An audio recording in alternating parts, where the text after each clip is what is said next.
Requirement of effective teaching पढ़ी थी, इसके 6 पॉइंट्स हमने याद किए थे। होप आपको ये सारे पॉइंट्स याद होंगे। आज हम पढ़ेंगे basic requirement for the success. इसमें 7 पॉइंट्स हैं, ये आपको याद करने पड़ेंगे। Subject mastery, basic requirement for success, subject mastery, teaching skills, effective communication. मतलब आप अगर कुछ भी पढ़ते हो तो आपकी मास्टरी होनी चाहिए किसी पर्टिकुलर एक टॉपिक पे। आपके अंदर स्किल्स भी होनी चाहिए ताकि आप उसको पढ़ा सको। अफेक्टिव कम्युनिकेशन का मतलब है कि आप अच्छे से कम्युनिकेट कर पाओ, जो भी आप पढ़ा रहे हो, जो भी आप सिखा रहे हो, तो वो आप बच्चों को अच्छे से पढ़ा पाओ। ठीक है, वर्बली भी और नॉन वर्बली भी।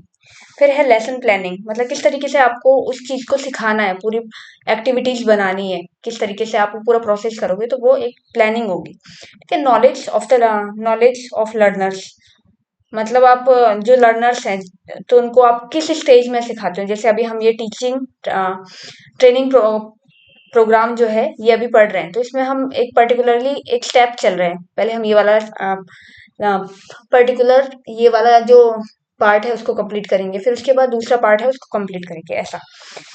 ठीक है, फिर है पॉजिटिव एटीट्यूड। आपके अंदर पेशेंस होना चाहिए, एम्पैथी होनी चाहिए, और आप स्टूडेंट को इंथुसियास्टिकली आप उनको मोटिवेट भी कर सको, इस तरीके का। ठीक है, फिर असेसमेंट एंड फीडबैक। फिर आपको जैसे असेसमेंट और फीडबैक के लिए हम एग्जाम लेते हैं, क्वेश्चनिंग वो करते हैं, है ना, तो वो होता है।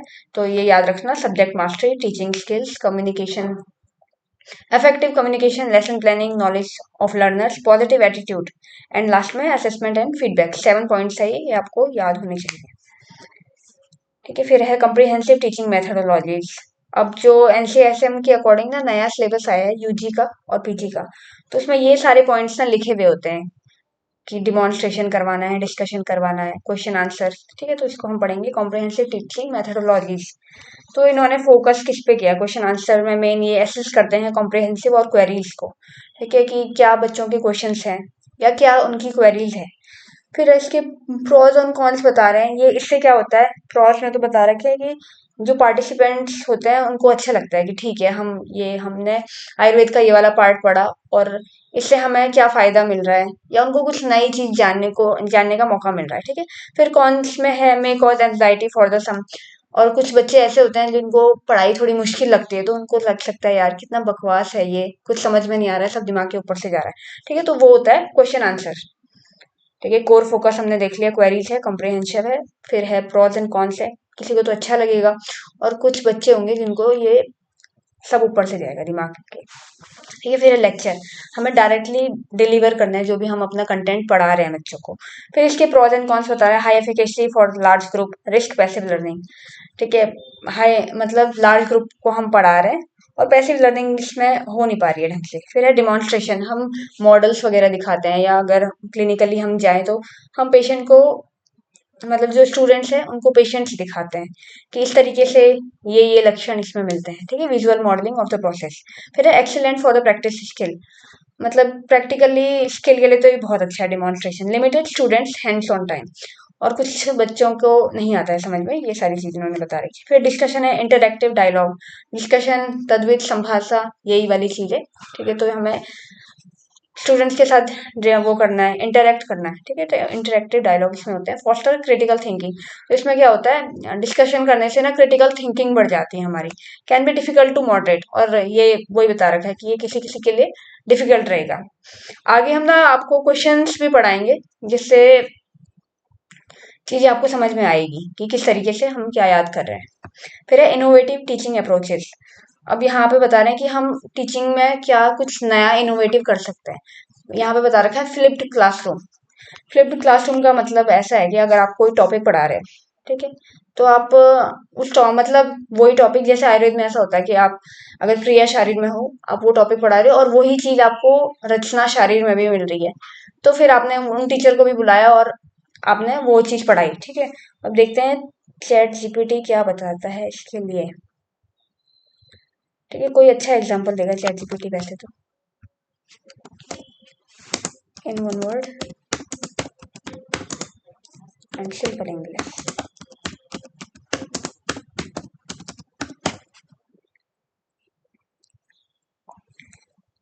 ये बता रहे हैं, सेल्फ लर्निंग बता रहे हैं। ओह, इन्होंने तो बहुत ही छोटा बता दिया, सिर्फ फ्लिप क्लासरूम चाहिए हमें।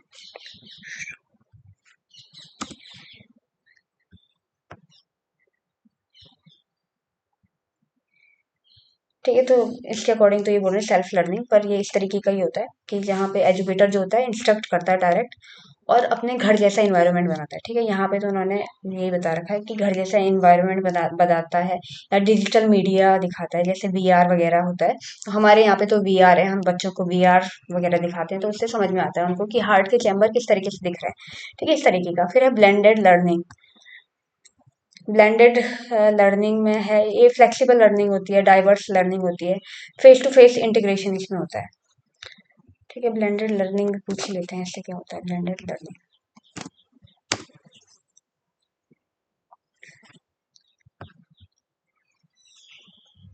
ठीक है, मिक्स लर्निंग होता है कि कभी आप ऑनलाइन क्लासेस ले रहे हो, कभी आप ऑफलाइन क्लासेस ले रहे हो।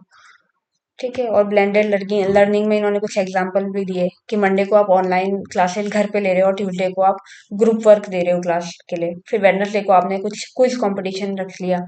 ठीक है, कंप्यूटर में मतलब आप मोबाइल के थ्रू आंसर्स कर रहे हो, और थर्सडे को आप डिस्कस कर रहे हो टीचर्स के साथ ऑन टू ऑन, मतलब फेस टू फेस आप वो कर रहे हो। ठीक है, फिर है प्रोजेक्ट मेथड। तो प्रोजेक्ट मेथड क्या होता है, स्टूडेंट मतलब ये होता है ना, आप लोगों को भी प्रोडक्ट वो मिले होंगे, प्रोजेक्ट्स वगैरह मिले होंगे, फाइल कंपाइलेशन वगैरह मिली होगी, तो ये प्रोजेक्ट मेथड होता है जहाँ पे बच्चों को दिया जाता है कि आप ये चीज ढूंढ के लाइए। या ऐसा तो आयुर्वेद में तो मतलब कुछ कहीं कहीं जगह पे तो मॉडल्स वगैरह भी बनाते हैं, तो उनकी क्रिएटिविटी देखते हैं कि किस तरीके से वो चीजों को समझ रहे हैं और प्रैक्टिकल और थ्योरेटिकल कॉन्सेप्ट को वो अपने दिमाग मतलब उसको समझ के किस तरीके से वो इम्प्लीमेंट कर रहे हैं। इस तरीके का है प्रोजेक्ट मेथड। फिर है problem based learning. Problem based learning यही है कि आपको कोई बहुत ही हार्ड क्वेश्चन दे दिया, बहुत ही मुश्किल क्वेश्चन दे दिया और अब आपको वो सॉल्व करना है। तो इसमें क्या लगती है, क्रिटिकल थिंकिंग लगती है, कुछ स्किल्स भी लगती है। ग्रुप में हम बच्चों को काम देते हैं, ठीक है, रियल वर्ल्ड प्रॉब्लम्स देते हैं कि वो जाए और ये सारी चीजें देखें किस तरीके से ये काम करती है। फिर है कोलेबोरेटिव लर्निंग। कोलेबोरेटिव लर्निंग जो है ये वही है कि आप कोलेबोरेशन कर रहे हो दूसरे लोगों के साथ, टीम बना रहे हो, कम्युनिकेट कर रहे हो। ठीक है, फिर उस प्रॉब्लम को सॉल्व कर रहे हो, इस तरीके का। वैसे इसमें ना बहुत सारी अच्छी चीज कर सकते हैं, पर पता नहीं किस तरीके से ये पढ़ाते हैं लोग। पर कोलेबरेटिव लर्निंग में जैसे हम लोग ऐसा कर सकते हैं कि हम दूसरे, जैसे इंजीनियरिंग कॉलेज है, उनके साथ बात करके या कोई प्रोजेक्ट अपना शुरू करें या कोई अपनी थीसिस वगैरह का काम कर सकते हैं, उस तरीके का। फिर एक्सपेरेंशियल लर्निंग। एक्सपीरियंशियल लर्निंग वही है कि आप जितना ज्यादा सीखोगे उतना आपको आएगा। जैसे आयुर्वेद में बोलते ही हैं कि जब आपको लक्षण दिखेंगे तभी आपको पता चलेगी कि चीज किस तरीके से काम करती है। ठीक है, फिर है गेमिफिकेशन। मेरी मैंने वीडियो बनाई थी टॉक फॉर वैद्याज में, उसमें मैंने बताया था कि कौन कौन से गेम्स खेल के आपकी क्रिटिकल थिंकिंग बढ़ सकती है, इस तरीके का। और बहुत सारे ना ऐसे गेम्स भी आते हैं जहाँ पे आप डिजीज को ना समझ पाते हो अच्छे से। ठीक है, तो गेमिफिकेशन वही है कि आपको कुछ गेम्स देना है, बच्चों में मोटिवेशन वो करना है। ठीक है, तो ये सारी चीजें। फिर inquiry based learning. This model develop curiosity. Inquiry based learning में ये है कि बच्चों को ना क्यूरियोसिटी होनी चाहिए कि यार हम ऐसा ये इस तरीके का मॉडल बनाने वाले हैं, इसमें इस तरीके का होगा। ठीक है, एक क्यूरियोसिटी आती है बच्चों के मन में और उनकी प्रॉब्लम सॉल्विंग स्किल्स भी बढ़ती है इससे। और वो अपने टॉपिक को एक्सप्लोर भी करते हैं, उस पर क्वेश्चंस भी करते हैं कि हम ये पढ़ रहे हैं तो क्यों पढ़ रहे हैं, इसका क्या रीजन हो सकता है या इस पे हम कैसा मॉडल बना सकते हैं। ठीक है, जैसे आजकल एआई जनरेशन है, मतलब एआई का काफी यूज होता है, तो एआई की हेल्प से आप कुछ ऐसे मॉडल्स बना सकते हो। ठीक है, फिर है डिफरेंशियल लर्निंग। ठीक है, तो डिफरेंशिएटेड लर्निंग में ये बता रहे हैं कि जो एजुकेटर है मतलब जो टीचर है वो प्रोएक्टिवली एडजस्ट करता है कंटेंट को, डिलीवरी मेथड को, कि किस तरीके से हमें डिफरेंट लेवल पे हमें अपने बच्चों को चीजें सिखानी है। फिर है story telling and role playing. ये तो बहुत ही कॉमन है कि हम ऐसी स्टोरी सुनाते हैं कि हाँ एक हमने पेशेंट ऐसे देखा था, उसमें इस तरीके के लक्षण मिले थे। ठीक है, तो वो स्टोरी टेलिंग हो गई।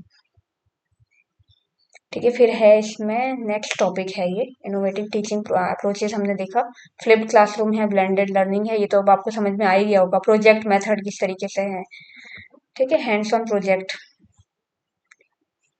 यही वैसे इसमें इंपॉर्टेंट है। इसमें आप याद कर सकते हो ब्लेंडेड लर्निंग में फेस टू फेस इंस्ट्रक्शन, ये आपको पूछ सकते हैं। ठीक है, फ्लिप्ड क्लासरूम में होम इन्वायरमेंट को आप याद कर सकते हैं। प्रॉब्लम बेस्ड लर्निंग, इसमें आप क्रिटिकल थिंकिंग मतलब डेवलप क्रिटिकल थिंकिंग। ठीक है, ये इम्पोर्टेंट है। फिर कोलैबोरेटिव लर्निंग में अप्रोच फोस्टर टीम वर्क और कम्युनिकेशन, ये इसमें इंपॉर्टेंट है। फिर एक्सपेरियंशियल लर्निंग मतलब एक्सपीरियंस, लर्निंग बाय डूइंग, इसमें यही आपको याद करना पड़ेगा, लर्निंग बाय डूइंग। ठीक है, फिर है गेमिफिकेशन में गेम डिज़ाइन करना है हमें। ठीक है, गेम डिज़ाइन एलिमेंट करना है जहाँ पे स्टूडेंट मोटिवेट भी हो और इंगेजमेंट भी रहे। Inquiry based learning, inquiry based learning independent problem solving skill by student. ठीक है, इसमें यही इंपॉर्टेंट है। फिर है डिफरेंशिएटेड लर्निंग। ठीक है, जो एजुकेटर है उसको एडजस्ट करना है कंटेंट और डिलीवरी मेथड्स को, ताकि बच्चे मतलब डाइवर्स उसमें लर्न कर पाए। फिर है स्टोरी टेलिंग में आपको मैंने बताया पेशेंट का एग्जाम्पल। ठीक, रिलेटिव रिलेटेबल नैरेटिव। ठीक है, जैसे स्टोरी टेलिंग का एक एग्जाम्पल मैं आपको बताती हूँ। जैसे जो यंग एज के बच्चे होते हैं अराउंड ये 18 टू 25 वाले एज, इसमें बहुत कॉमन होता है एक्ने। ठीक है, तो अगर आप बच्चों को बताओगे कि देखो आप सब मतलब इस एज में पिंपल होना बहुत आम है, और अगर आप ये डाइट लेते हो तो उनको लगेगा, वो रिलेट कर पाएंगे खुद से कि हाँ ये चीज़ ऐसे हो रही है। ठीक है, तो इस तरीके का। फिर यहाँ से है नेक्स्ट टॉपिक है यहाँ से, इसको भी कर लेते हैं आज। Core teaching skills and their utilisation. ठीक है, कोर टीचिंग स्किल्स मतलब क्या क्या ऐसी स्किल्स है और उनका यूटिलाइजेशन हमें किस तरीके से करना है। ठीक है, जो सीनियर एजुकेटर है, जो टीचर है, तो उसको मेंटेन करना है कॉग्निटिव री engagement through out the instructional period. मतलब पूरे जब तक वो उसको सिखा रहा है, मतलब एक पर्टिकुलर पीरियड होता है ना, 1 साल का होता है। फर्स्ट ईयर वाले जो एक साल तक पढ़ते हैं, तो उस पीरियड में उनको चीजें सिखानी है कि किस तरीके से आपको अपना प्रोजेक्ट करना है या किस तरीके से पढ़ाई करनी है, ये सारी चीजें। ठीक है, फिर यहाँ पे यूटिलाइजेशन स्ट्रेटजीज कुछ बता रखी हैं, इनको याद करना पड़ेगा, थोड़े बड़े हैवी वर्ड्स हैं ये। Establishing clear measurable specific learning objective, तो ये बता रहे हैं कि यूटिलाइजेशन हमें कैसे करना है। अगर बच्चे हमारे हमसे पढ़ रहे हैं तो हमें उनको क्लियर बताना है, जो भी चीज़ है ना, घुमा फिरा के चीज़ें नहीं बतानी है, क्लियर बताना है, मेजरेबल बताना है और स्पेसिफिक लर्निंग ऑब्जेक्टिव्स के साथ बताना है। क्लास में जाते हैं तो हम, अब तो लर्निंग ऑब्जेक्टिव लिखा जाता है बोर्ड पे, ये टॉपिक है, हम आपको इसमें ये चीजें बताएंगे। तो लर्निंग ऑब्जेक्टिव का मतलब होता है कि ये जो टॉपिक है इससे हम आपको क्या क्या चीजें पढ़ाएंगे। जैसे एनीमिया है, अगर आप एनीमिया पढ़ा रहे हो तो एनीमिया के अंदर आप क्या क्या पढ़ाओगे, एनीमिया का साइज, एनीमिया में जो आरबीसी का साइज होता है मैक्रोसिटिक, ये सारी चीजें साइज बताओगे, कलर बताओगे, किस कंडीशन में मिलता है, फिजियोलॉजिकल पैथोलॉजिकल, ये सारी चीजें ये लर्निंग ऑब्जेक्टिव में आती है। ठीक है, और फिर क्लिनिकल सिग्निफिकेंस। फिर actively engaging student through the diverse activities and discussion. ठीक है, यही है कि हमें अभी जो चीज हमने ऊपर पढ़ी थी ना, वही चीज यहाँ पे बता रखी है। कुछ एक्टिविटीज करानी है, डिस्कशन कराना है। ठीक है, हमने एनीमिया पढ़ाया, फिर उसके बाद हमने एंड ऑफ द क्लास हमने उनसे बोला कि आप समराइज करो। ठीक है, फिर डिस्कशन किया कि किस किस एज में कैसा कैसा मिलता है, कौन कौन सी डिजीज में एनीमिया मिलता है।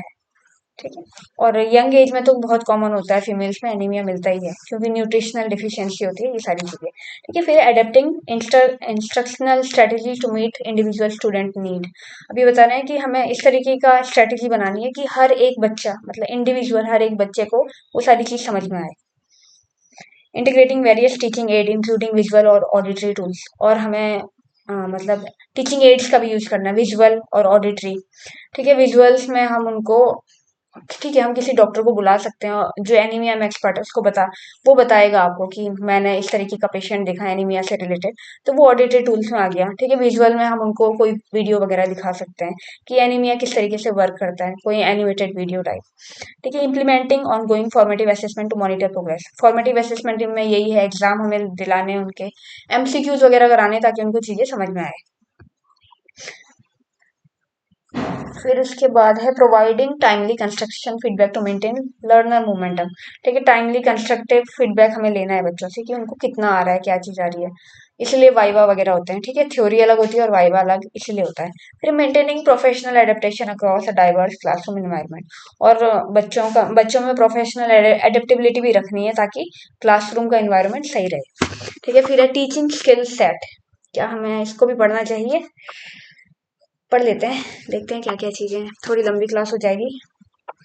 ठीक है। Technical skill set, skill of the explanation, skill of questioning, reinforcement, classroom management, presentation skill, stimulus variation, visual aids, black boards.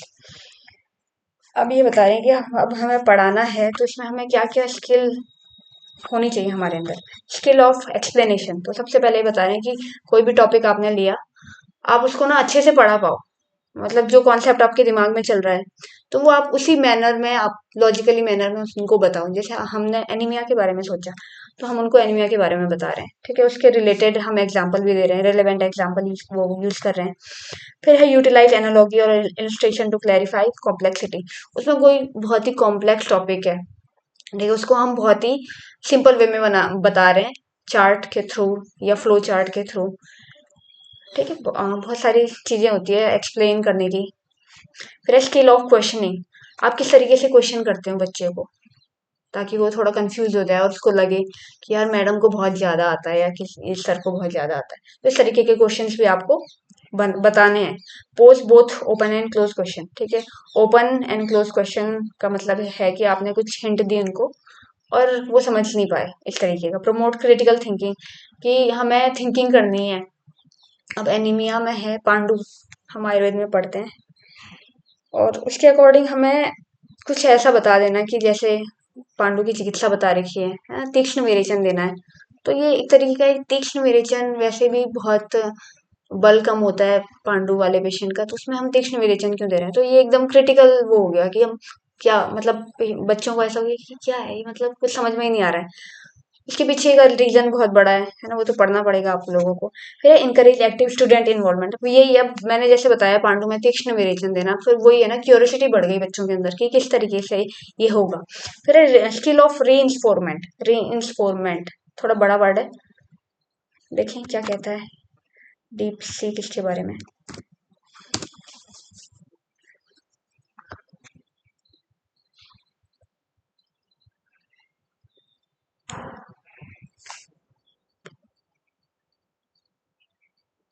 ठीक है, तो री इन्फोर्समेंट का मतलब ये बता रहे हैं, it means making something stronger. If learning it is when you repeat और practice something to remember it better. मतलब हम उस चीज को अच्छे से याद कर पाए, उस टॉपिक को हम याद करवा सके बच्चों को, इस तरीके के। तो जैसे निमोनिक्स वगैरह देते हैं, ट्रिक्स वगैरह याद करवाते हैं। हमने ये पीजी के एग्जाम के थ्रू आप लोगों ने पढ़ा ही होगा कि ये सारी ट्रिक्स होती है ताकि बच्चे याद कर पाए, उसको अपने दिमाग में बहुत लंबे टाइम तक याद रखें। स्किल ऑफ री का मतलब यही है कि बच्चे लंबे टाइम तक चीजों को याद कर पाए, ठीक है। यूज पॉजिटिव प्रेज और गेस्चर, ठीक है। जैसे किसी बच्चे ने आंसर किया तो हम उसको बोलते हैं कि यार बहुत बढ़िया, तुमने बहुत अच्छे से आंसर किया, तो उसको ना ये बात जिंदगी भर तक याद रहती है कि हाँ वो टीचर थी, उन्होंने मुझे प्रेज किया था, मैंने इस सवाल का जवाब दिया था, ठीक है। फिर इसके बाद एक और चीज आता है, range for correct student response. ये वही है कि किसी बच्चे ने सही आंसर दिया तो आपने बच्चे को मतलब अच्छे से वो किया, रिस्पॉन्स किया कि बहुत सही, है ना। या तो ऐसे कि हाँ आपको आता है तो आप आगे आगे बात बताओ इसके बारे में, तो बच्चों को वो चीज ना याद रहती है, ठीक है। अब आप लोग आगे टीचर बनने वाले हो तो ये सारी चीजें आपको करनी पड़ेगी, ठीक है। आगे आके अगर आपने बोल दिया बच्चे को यार आगे आ जाओ और इसको बताओ, तो वो ना दोबारा से बताएगा और उसके दिमाग में ना वो चीज और गहरी उतर जाएगी, ठीक है। तो उसको याद भी रहेगा कि वो टीचर ने मुझे बुलाया था, इस वजह से मुझे ये आंसर याद रहा। Support and build student confidence, तो यही करना है आपको, बच्चों का जो कॉन्फिडेंस है वो बिल्डअप करना है, ना कि घटाना है, ठीक है। फिर है क्लासरूम मैनेजमेंट। अब यहाँ पे ना इन्होंने री इन्फोर्समेंट इन लर्निंग के कुछ अलग अलग टाइप बता रखे हैं, ठीक है। जैसे पॉजिटिव री enforcement, gate a reward doing something good, ठीक है। ऐसा होता है ना कि हाँ ठीक है, जैसे हमारे यहाँ पे ना वो करते थे, सेमिनार्स वगैरह रखते थे, तो जिसका अच्छा है तो उसको कभी पेन गिफ्ट करते थे या कोई डायरी गिफ्ट करते थे, तो ये पॉजिटिव री इन्फोर्समेंट है। री इन्फोर्समेंट, ओहो कितना बड़ा बकवास वर्ड है ये, ठीक है। तो ऐसे इससे क्या रहता है, बच्चों को याद रहता है कि हाँ हमने उस टाइम पे अपना सेमिनार दिया था तो हमें उससे पेन मिला था, और वो क्वेश्चन भी याद रहता है कि क्या था वो क्वेश्चन, ठीक है। नेगेटिव रेइंफोर्समेंट्स का मतलब है remove something bad to encourage learning, कुछ चीजें हटानी, मतलब दिमाग से वो सारी चीजें हटानी। जैसे बहुत सारे कॉन्सेप्ट होते हैं आयुर्वेदा में, लोगों के दिमाग में गलत फीड होते हैं वो, है ना। जैसे यही कि वात वृद्धि से कार्य होता है, मतलब बहुत दुबले पतले हो जाते हैं, पर ऐसा नहीं होता है। ठीक है, किसी किसी पेशेंट में ऐसा मिलता है, हर किसी में नहीं मिलता है। तो वो ये कि हम नेगेटिव जो इसके दिमाग में नेगेटिव चीज़ है उसको हटा के हम उसको कुछ याद करवा रहे हैं। फिर है प्रैक्टिस रेपिटेशन। तो ये इसका एक और टाइप है प्रैक्टिस और रेपिटेशन। ये थोड़ा एडवांस लेवल ऑफ लर्निंग हो गई, क्योंकि री इन्फोर्समेंट हम आपको थोड़ा एडवांस में बता रहे हैं। ठीक है, प्रैक्टिस रेपिटेशन का यही है कि आप उनको बार बार कुछ चीजें दे रहे हो। जैसे श्लोका रिसाइटेशन है, हम बार बार करवाते हैं तो बच्चों को याद हो जाता है। अब मैंने जो अपने यूजी टाइम पे श्लोका याद करे थे ना, वो अभी तक याद है। ठीक है, फिर है क्लासरूम मैनेजमेंट। क्लासरूम मैनेजमेंट, हाँ, अब हमें क्लासरूम को किस तरीके से मैनेज करना है ये भी है। Organise activities effectively. हम जो भी एक्टिविटी कर रहे हैं उनको एक मतलब एक इफेक्टिवली होनी चाहिए वो। हर बच्चा इफेक्ट हो उससे और हर बच्चे को वो चीज याद हो, इस तरीके का। Establish clear behaviour expectation. ठीक है, क्लियर बिहेवियर रखना है। ऐसे नहीं कि किसी बच्चे को आपको बहुत अच्छा वो करना है, ट्रीट करना है, और जो बच्चे को कम आता है उसको बहुत ही बुरा ट्रीट करना है, ऐसे नहीं करना है। सभी बच्चों को हमें एक सी मतलब एक ही चीज रखनी है ना, समभाव रखना है हर बच्चे के लिए। फिर है मेंटेन मेंटेन कंसिस्टेंट डिसिप्लिन और ऑर्डर। डिसिप्लिन होना जरूरी है ना। बच्चों के सामने हंसना नहीं है। एक हमारी मैम थी सर्जरी की, मतलब कुछ टॉपिक ऐसे हो जाते थे क्लास में तो हमें तो हंसी आ जाती थी, और वो अपनी ना हंसी रोक के रखती थी, तो हमें साफ दिखता था कि मैम हंसी रोक रही है। फिर लगता था यार हमें भी करना ही पड़ेगा कभी ना कभी ऐसा, तो है ना। फिर है presentation skill, maintain consistent eye contact. Presentation skills कैसी होनी चाहिए आपकी, कि आप किसी को बच्चों को पढ़ा रहे हो तो आप आई कांटेक्ट आपका सही होना चाहिए। यूटिलाइज प्रॉपर वॉइस मॉड्यूलेशन, आपकी आवाज लास्ट वाले कॉर्नर में जो बच्चा बैठा है वहां तक जानी चाहिए। Demonstrate genuine enthusiasm to sustain interest. ठीक है, एक इंथुसियाज्म के साथ आपको क्लास में जाना है। ऐसे नहीं कि बहुत ढीले ढाले होके क्लास में गए हो और टॉपिक पढ़ा रहे हो। तो आपको याद होंगे आपके टीचर्स भी ऐसे थे होंगे कोई, मेरे तो बहुत सारे थे ऐसे, जो क्लास में आते थे, चुपचाप एक टॉपिक पढ़ाया और चले गए। ठीक है, और कुछ ऐसे होते थे वो सबसे पूछते थे। मतलब आपको इंथुजियास्टिक रखना है खुद को, तभी आप एक स्टूडेंट पे अपना इम्पैक्ट छोड़ सकते हो। ठीक है, फिर है स्टिमुलस वेरिएशन। और टीचिंग की जो टेक्निक है ना वो बदलनी है। अब टॉक फॉर वैद्याज में आप देखते ही होंगे कि मैं गाने भी बनाती हूँ, है ना। तो इस तरीके के, तो आप उनको रिकमेंड कर सकते हो कि वहां पे एक मैम है वो इस तरीके के गाने बनाती है। आप वैसे भी चीज को याद कर सकते हो इस तरीके का। ठीक है, वेरी वोकल टोन्स एक्टिविटीज। तो वोकल टोन एक्टिविटीज तो मैंने आपको बता दी, वो इस तरीके की move around the classroom to keep student focused. और आपको क्या करना है, जब भी आप कोई टॉपिक पढ़ा रहे हो, आपने कोई टॉपिक पढ़ाने के लिए दिया है तो आपको पूरी क्लास में घूमना है, हर एक बच्चे पे फोकस रखना है आपको, ताकि वो आपकी बात सुन सके। ठीक है, विजुअल एड ब्लैक बोर्ड, और हमें विजुअल एड्स का यूज करने के लिए बता रहे हैं। ठीक है, ब्लैक बोर्ड का यूज करना है या व्हाइट बोर्ड है उसका यूज करना है। अच्छे से डायग्राम बनाना है, एसेंशियल पॉइंट्स जो है उसको हाईलाइट करना है। ठीक है, अगर आप इससे पढ़ाते हो, पीपीटी वगैरह से भी पढ़ाते हो, तो उसमें जो पॉइंट्स है वो हाईलाइटेड होने चाहिए। यूज डायग्राम और चार्ट। ठीक है, डायग्राम का यूज करना है, चार्ट का यूज करना है, इमेजेस का यूज आप कर सकते हो। ठीक है, आज के लिए इतना ही पढ़ते हैं, थोड़ी बड़ी क्लास हो गई, थोड़ा हमें रिवाइज भी करना होगा क्योंकि ये बहुत नया नया टॉपिक है। ठीक है, तो टेक्निकल स्किल सेट में हमने क्या क्या देखा, और ये कितना है, 1 2 3 4 5 6 7। ठीक है, ये भी 7 है, 7 7 का ही है सब कुछ। ठीक है, skill of explanation, questioning, reinforcement, classroom का मैनेजमेंट कैसा होना चाहिए, आपकी प्रेजेंटेशन स्किल कैसी होनी चाहिए। स्टिमुलस वेरिएशन मतलब कि अलग टोन में आपको उनको कभी हार्श टोन रखनी है, कभी एकदम सॉफ्ट टोन रखनी है। ठीक है, विजुअल एड ये सब दिखाना है।